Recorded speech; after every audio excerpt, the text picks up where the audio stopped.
આજે ફાગણ વદ 5 છે, રવિવાર છે, તારીખ 8/3/2026 વર્ષ છે.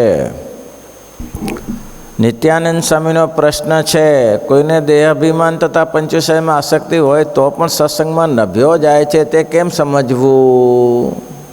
ભાઈ, પંચવિષયમાં બધા આવી ગયા, શબ્દ, સ્પર્શ, રૂપ, રસ અને ગંધ. એમાં આસક્તિ છે તો આ સત્સંગમાં નભ્યો જાય છે અને ઘણું જોઈએ છીએ. ઘણા ચાલ્યા કરે છે, બધેમાં આસક્તિ હોય તો પરભ લગાડાય છે. પરભ સમજો છો ને, લગાડાય છે. કેમ? આપણે કંઈક સ્વાર્થ છે. મોટા પુરુષનું સન્માન કરીએ છીએ એટલે આપણે કંઈ 2 પૈસાની સ્વાર્થ છે તો જ થાય, નહીં તો શુક્રાદ, નહીં તો કોઈ કામ ન લાગતો હોય છતાંય આપણે કંઈક આહા માન મુક્ત છે. મુક્ત શું, અહીંયાનું ઠેકાણું પડતું નથી. માન મુક્તની ક્યાં વાત કરીએ? એમાં સ્વામી કાલે દેહાભિમાનની વાત કરી, લોભની વાત કરી, ક્રોધની વાત કરી. ક્રોધે કરીને મહારાજ કે અધોપતન થાય છે. લોભે કરીને નેમી જેવા, વશિષ્ઠ જેવા. નેમી, વશિષ્ઠ, અરે આપણી તો ક્યાં, જે રામચંદ્રજીના ગુરુ વશિષ્ઠ, એની સત્સંગી જીવનમાં કથા લખાઈ બીજા પ્રકરણમાં કે વશિષ્ઠ જેવા વશિષ્ઠે નેમી રાજાએ કહ્યું કે મારે યજ્ઞ કરવો છે. ત્યારે વશિષ્ઠને એમ કે સારું, યજ્ઞ કરવો છે તો હું હવે યજ્ઞની શુભ શરૂઆત કરી દઉં. ખાતમુહૂર્ત કરી દીધું, યજ્ઞને શુભારંભ કરી દીધો. પણ એ જ સમયે ઇન્દ્રનું આમંત્રણ મળ્યું કે મારે મહામોટો યજ્ઞ કરવો છે.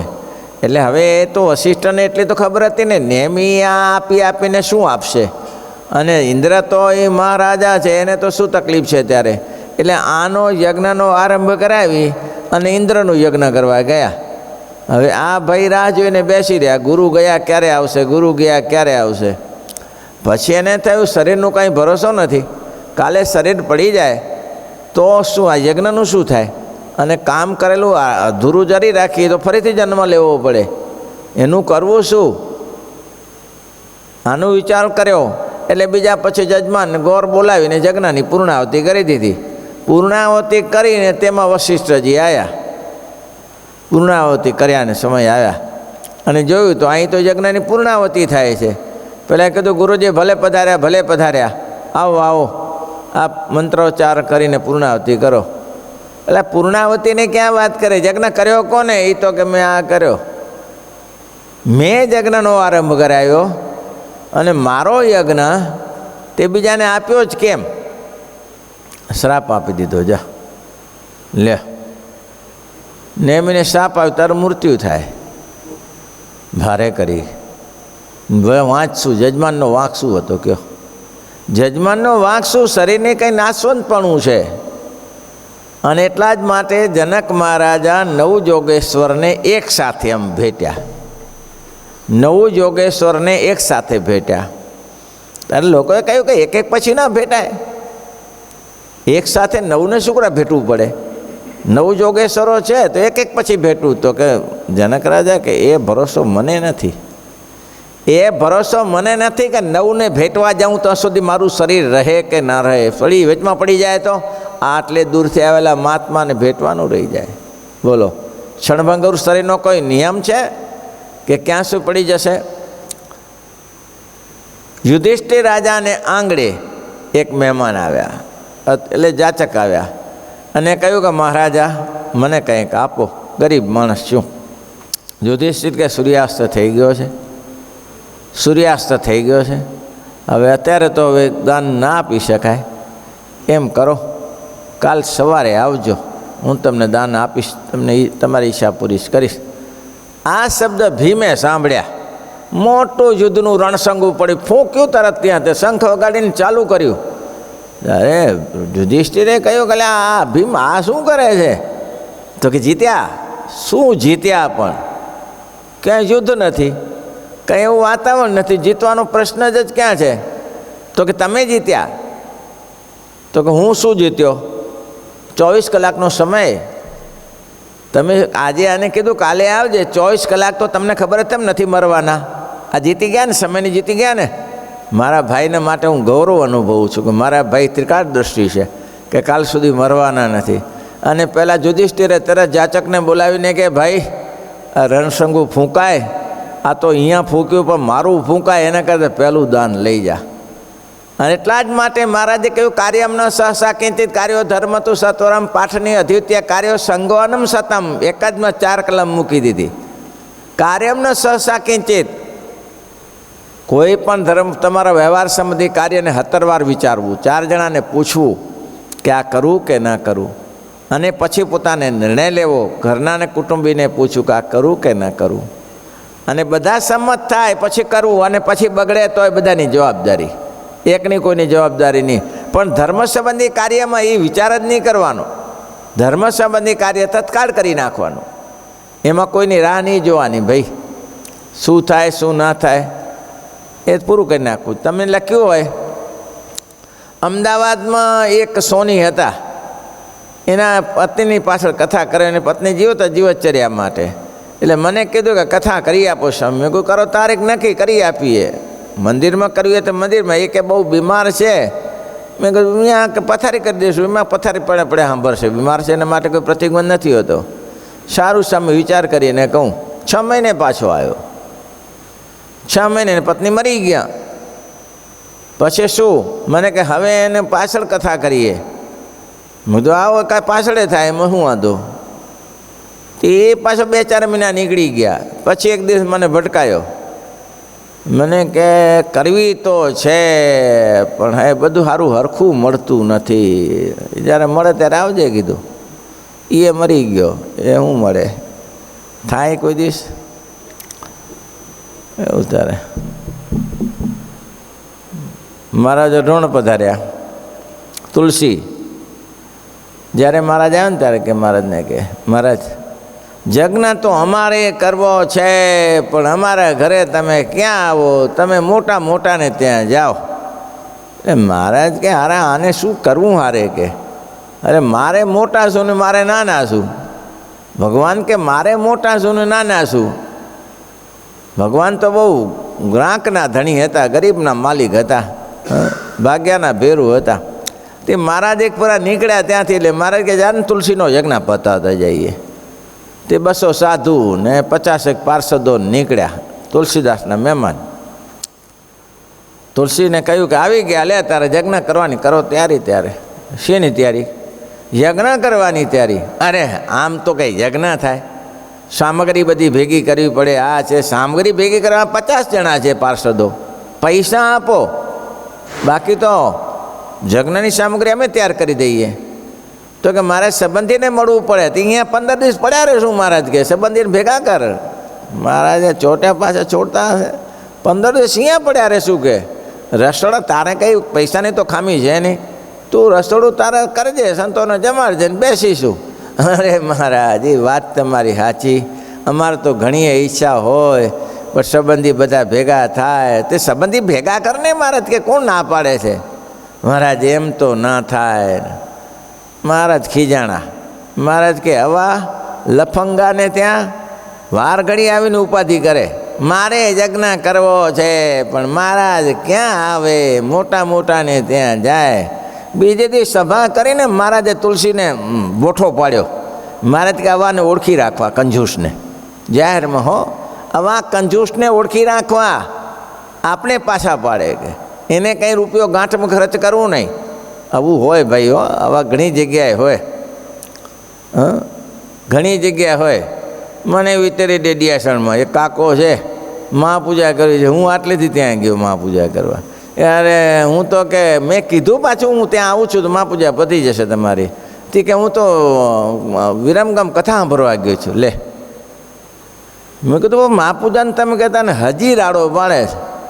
સ્વામી મારી મહાપૂજા, સ્વામી મારી. તું કીધું આખો મહાપૂજો જ છે તું ભાઈ. ના કરે, આ કંજૂસ હોય. ખાલી બતાવવાનું, સ્વામી પ્રત્યે પ્રેમ બતાડવાનો કે સ્વામી હું કેવો મોટો છું. એટલે નેમી રાજાએ કહ્યું કે ભાઈ હવે આનું ઠેકાણું નહીં, યજ્ઞ પતાવી દો. અને પતાવી દીધો યજ્ઞ. યજ્ઞ પતાવ્યા પછી આવ્યા ગુરુજી અને ધુઆં ફુઆં થઈ ગયા. લોભ તો જુઓ, વશિષ્ઠ જેવા વશિષ્ઠને અને નેમીને શાપ આપ્યો. અને શ્રાપ આપતાની સાથે નેમી તો મૃત્યુ પામ્યા. નેમીએ કંઈ એવો ખાધો જાય એવો નહોતો. નેમીએ ગુરુજીને કહી દીધું, ગુરુજી ત્યારે તમે તમારું સંભાળી લો, તમે સીધા ઉપર હવે ત્યારે. અને ત્યાં વશિષ્ઠનું મૃત્યુ થયું, ગયા બે. વશિષ્ઠ તો વેશ્યા સૂત થયા, ભક્ત ચિંતામણી લખ્યું, વશિષ્ઠ તો વેશ્યા સૂત થયા, નેમી આંખમાં વાસ કરી રહ્યા. નેમીને પછી ઋષિઓએ, એના જજમાનો તો હોય ને બધા યજ્ઞ કરનારા, એને પછી એને કીધું નેમી જીવવું છે તો કે તમારી ઈચ્છા, તો કે નેત્રમાં રાખીશું તને, નેત્રમાં રહી અને સંત સત્સંગ કરજે નેત્રમાં. આવું થાય. એટલે મહારાજે એ લોભની કથા કરી. કામની કથા તો પ્રસિદ્ધ છે, દુનિયા આખી જાણે છે. કામને માટે તો દુનિયા આખી હેરાન, મોટામાં મોટું. એટલે મહારાજે શુભ શરૂઆત જ્યાં જ્યાંથી કરે ત્યાંથી કામથી કરે છે ને.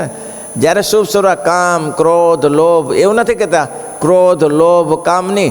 કામ, ક્રોધ ને લોભ, કામ, ક્રોધ ને નદીઓ મોટી તેમ તાયતણા તો, કામ ક્રોધની નદીઓ મોટી તેમ જાયતણા તો.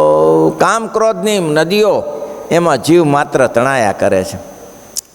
એટલે કામની તો મહારાજ કે ચર્ચાનો કોઈ પ્રસંગ જ નથી. કામે કરીને જે આસક્તિ થયું. આમાં દ્રષ્ટાંત આપ્યું છે, નવુસનું આપ્યું છે. નવુસનું આમાં નહીં, સત્સંગી જીવનમાં. નવુસ રાજાનું, ઇન્દ્રનું. હવે ઇન્દ્ર જેવો ઇન્દ્ર, એને શું અપ્સરાઓની ખેંચ હતી ત્યાં? તે રંભાને ઉર્વશી એવી અપ્સરાઓ નથી, મેનકા જેવી અપ્સરાઓ નથી સ્વર્ગમાં. ગૌતમ પત્નીમાં મોહ પામ્યો. જુઓ તો કરે કામાંધ પુરુષ કેવા હોય. ગૌતમ પત્ની. હવે ઋષિ જંગલમાં એકાંતમાં તપસ્યા કરે, ભજન કર્યા કરે. અહલ્યા પણ બહુ રૂપવાન હતા. એમ કહેતા કે બ્રહ્માએ એવું રૂપ ઘડ્યું, એવું રૂપ ઘડ્યું. અને પછી કહ્યું કે આ રૂપનો અધિકારી કોણ? આ રૂપમાં અધિકારી કોણ? દેવો તો કઈ તો વિષય વાસનાવાળા છે, એને આ રૂપ અપતાતું હશે. તો ઋષિઓ હોય તો ક્રોધી છે, એને ન અપાય. તો કે આપવું કોને? તો કે ગમે તેમ હોય તો એ તપસ્વી ઋષિઓ હોય એ આ સહન કરી શકશે. ને ગૌતમને આ પરણાવી. કોણ? અહલ્યા, અતિ રૂપવાન સ્ત્રી. હવે ગૌતમની સાથે ખોટો, એની પત્ની અહલ્યાની સાથે ખોટો કરવા માટે હવે ઇન્દ્રને કે તું, પેલા ચંદ્રને કે તું કુકડો બન. એ કુકડો બનીને આવ્યો. હવે ઋષિમુનિની પાસે ક્યાં ઘડિયાળ હતા ત્યારે? ઘંટિકા તો હતી નહીં. કુકડા સવારે બોલે એટલે એના ઉપર ઘડિયાળનું માપ નક્કી થાય. આ ઘડિયાળ ટાઈમ થઈ ગયો.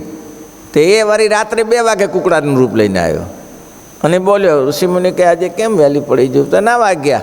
અને પાછળથી ખોટો, પણ એ સમર્થ લોકો છોડે.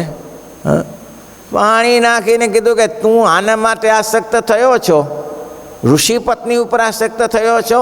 પાણી છાંટીને કહ્યું કે તારા શરીરમાં હજારો લાખો જોની થઈ જાય, સહસ્રાક્ષર થઈ જાય. લે એવો રોગથી પીડાણો, એવો રોગથી પીડાણો, પ્રાયશ્ચિત કોઈ મળ્યું નહીં.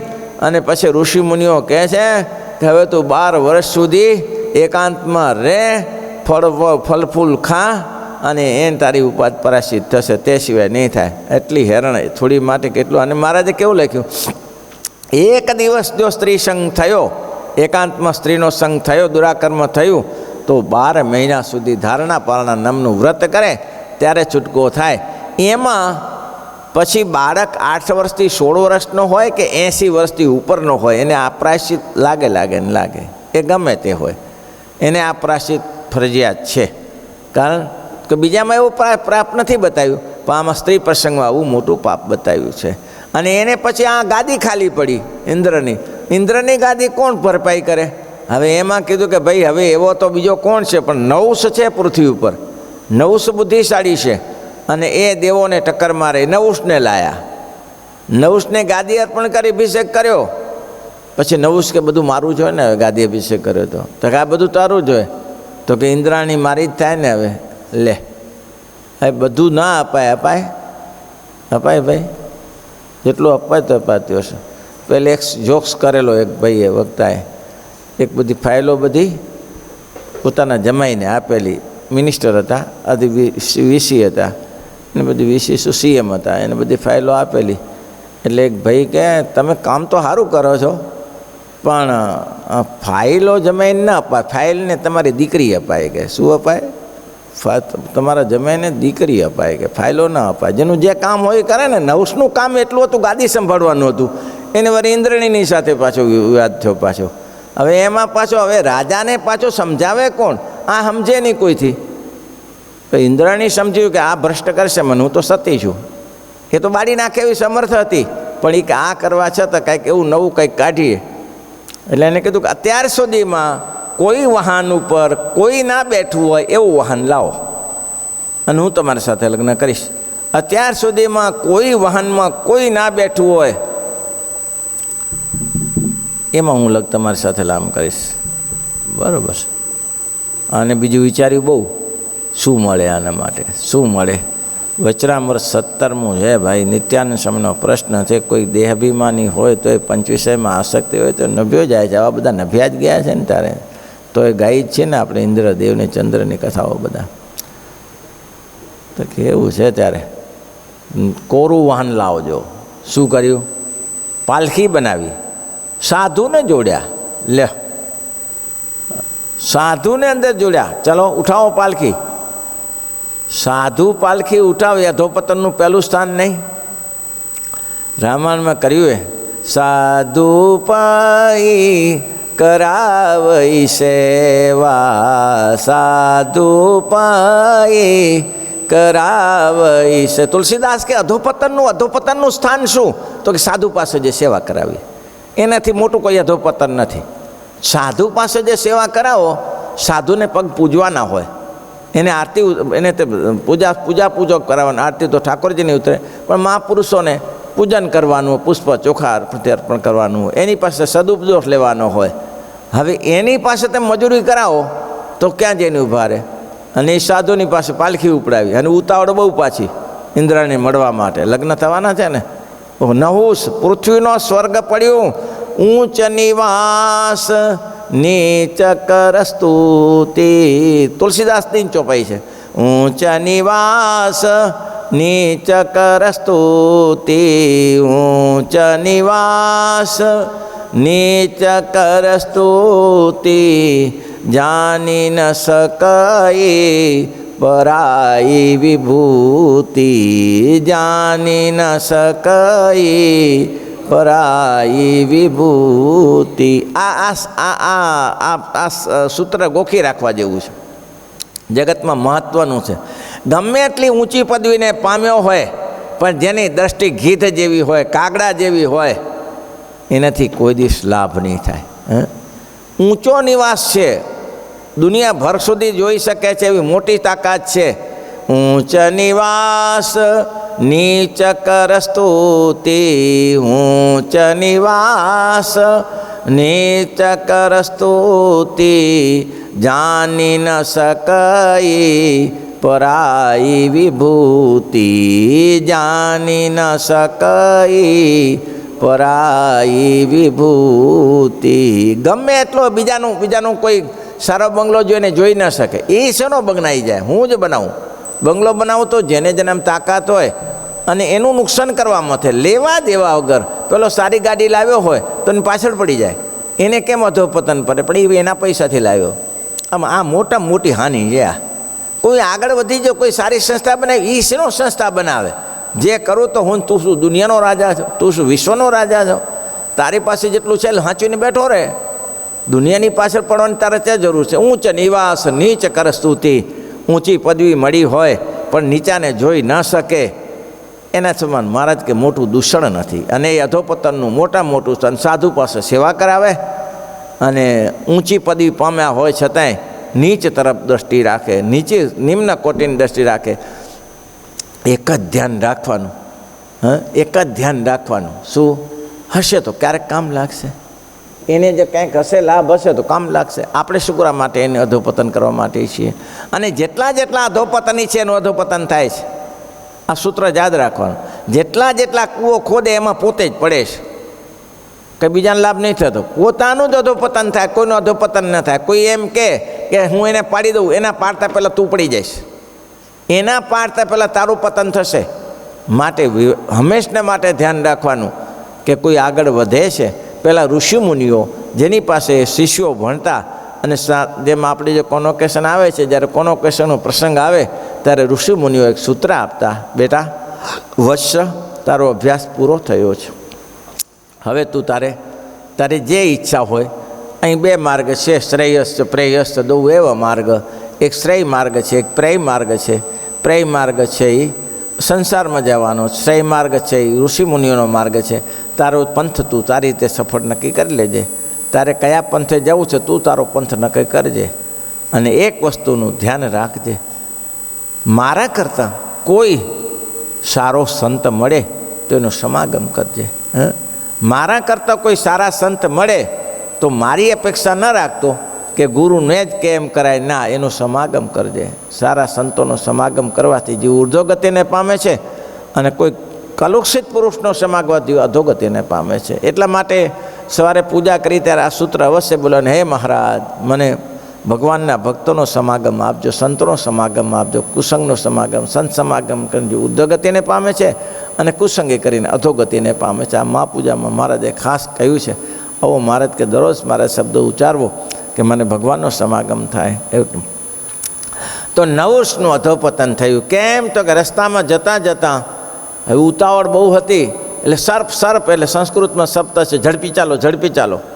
સર્પ કહ્યું, હવે એટલેથી નહીં, એને પાલખી ઉપરથી લાતો શરૂ કરી, જેમ બળદિયાને મારે તેમ. હવે ઋષિ શાન કરે કે અમે તારું શું બગાડ્યું છે, અમે તો એકાંતમાં રહીને જ ભજન કરનારા છીએ, તારે શું લેવા દેવા છે. પણ સર્પ કહ્યું એટલે સર્પનો અર્થ ઝડપી એ થાય ને સર્પ એટલે સાપ એ થાય કે તું સર્પ થઈ જા, તું સર્પ થઈ જા. મોટો કાળો નાગ થઈને નીચે પડ્યો. થઈનો લાભ મળી ગયો ને. આ જ છે, જેને અધોપતનને માર્ગે જવું હોય એમાં મહારાજ કે અહીંયા કામનું સ્વરૂપ બતાવ્યું છે. ઘણા દ્રષ્ટાંતો, જેટલા કામના દ્રષ્ટાંતો મળે એટલે ક્રોધના ના મળે, કામના દ્રષ્ટાંતો મળે એટલે ક્રોધના ન મળે, એટલી ચારે બાજુ હાનિ છે. પણ છતાંય આ એક નદીનો પ્રવાહ જેવું છે, એમાંથી કોઈ પાછો પડતો નથી, એવું છે ત્યારે. અને એટલા માટે એક સરસ વાત કરી હતી મેં, કામ ક્રોધની નદીઓ છે ભાઈ, ત્રણે છે. મેં કીધું આ ત્રણે જરૂર છે પાછી, કામ ક્રોધ ને લોભની ત્રણેયની જરૂર છે, એના વગર સંસાર ચાલે એવો નથી. કામ સિવાય તો સંતાનોત્પત્તિ થાય નહીં, અને સંતોતન મહાપુરુષનો જન્મ ન થાય. એ ત્યાંથી જ આવે છે ને, તો ઉપરથી તો નથી પડતા ને. પણ જો એ કામ જો મર્યાદિત હોય અને જો પ્રેમ, જુઓ આમાં લખ્યું છે, તપતજીને ત્રિયા ભજી, પ્રહલાદની કથા લખી છે. તપતજીને ત્રિયા ભજી, એના પુત્ર થયા પ્રહલાદ. હિરણ્યકશિપુ તપ કરવા જતો હતો. હવે હિરણ્યકશિપુ તપ કરવા જતો હતો એટલે રસ્તામાં જતાં પોપટ મળ્યો, અને પોપટ રામ રામ મંત્રનો જપ કરતો હતો, વિષ્ણુ બોલતો હતો. એટલે આ તો અપશુકન થયા. વિષ્ણુ પોપટ બોલે છે, અપશુકન થયા. પાછો આવ્યો. એના પત્નીએ કહ્યું, પ્રભુ શું થયું, પાછા આવ્યા? કંઈ નહીં, પણ કારણ કાંઈક તો હશે ને, તમે પાછા, તમે તો બહાદુર છો, તમે તો કોઈથી પાછા ન પડો. અને પાછા પડ્યા કેમ, કયા કારણથી પાછળ પડ્યા? હવે પહેલાં બહુ કંઈ ખીજાયો. એ પોપટ, તે પોપટ તમને શું કરી નાખ? વિષ્ણુ બોલતો હતો. અચ્છા, બહુ સરસ. એ પોપટ વિષ્ણુ બોલતો હશે. અરે પોપટ વિષ્ણુ બોલતો હતો. તમારે કાંઈ ભૂલ થતી હશે. પોપટ તો પોપટ બોલે, એના શબ્દ બોલે. પોપટ શું બોલે? તો કે એ વિષ્ણુ બોલતો હતો. બોલો, જ્યાં સુધી ઋતુદાનનો સમય થયો 100 વાર બોલાવી દીધું, વિષ્ણુ બોલતો હતો. પછી કહ્યા હતું કે હવે જે થવાનું થાય, હવે આના પક્ષમાં ના આવે. કે તપતજીને ત્રિયા ભજી, એના પુત્ર થયા પ્રહલાદ. તો એ ભગવાનના ભક્ત થયા. ભગવાનના નામની સાથે જો ઋતુદાન આપવામાં આવે તો એ પ્રેમને માર્ગે જાય છે. નહીં તો એવું થાય. હિરણ્યકશિપુનું શું થયું? હિરણાક્ષ અને હિરણ્યકશિપુનું. હવે એ કાંઈ કશ્યપના પુત્ર જ છે ને, કશ્યપના પુત્રો જ છે ને. ત્યારે સંધ્યા સમય હતો.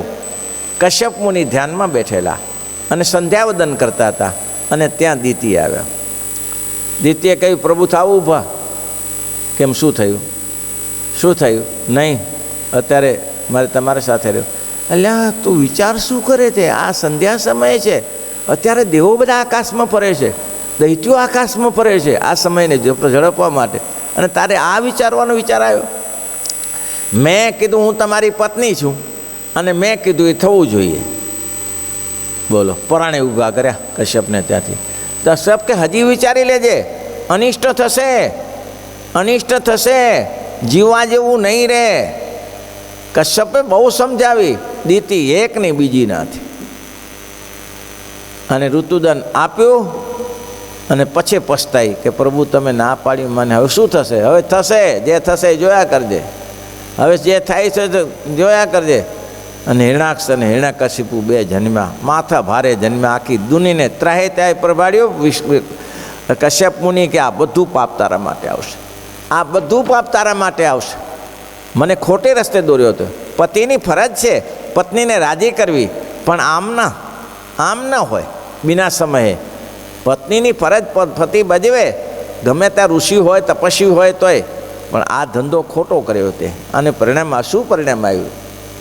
ખોટી રીતે જો તમે ઋતુદાન આપો ને ખોટી રીતે સંગ થાય તો એનું પરિણામ એવું આવે, કોઈને કામ ન લાગે એવું આવે. શ્રીપતિ શ્રીધરમ સર્વદેવ.